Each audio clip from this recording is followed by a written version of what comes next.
More than 30 years after their departure, many U.S. veterans are still living with the legacy of their involvement in the Vietnam War.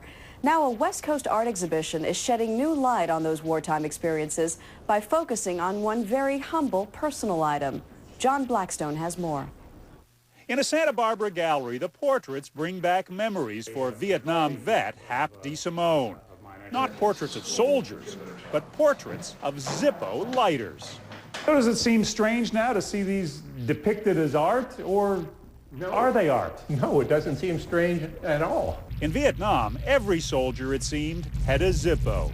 I carried one. I had mine engraved. With the engraving, Zippos became the one place soldiers could express themselves. A lot of these sentiments I've heard before were the unwilling, led by the unqualified, doing the unnecessary for the ungrateful. It rings a bell.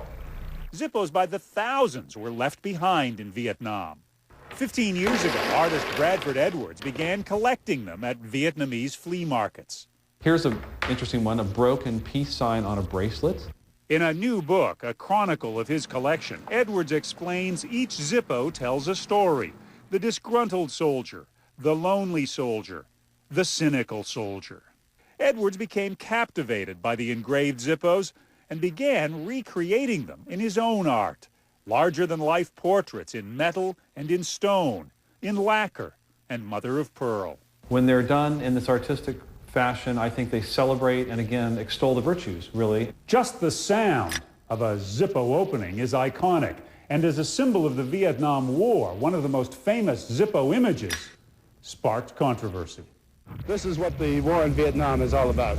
After Morley Safer reported a village was lit on fire with lighters, the Zippo became an image of a war going the wrong way. But to Edwards, the Zippos are not about the big issues, but about the individual soldier.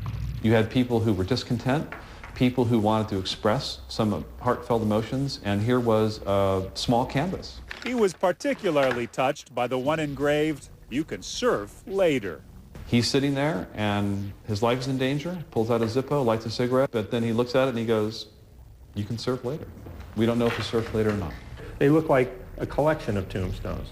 In fact, they may be the last thing some of these guys had to say. While some of the soldiers may never have made it home, now their Zippos are here, illuminating the past. John Blackstone, CBS News, Santa Barbara.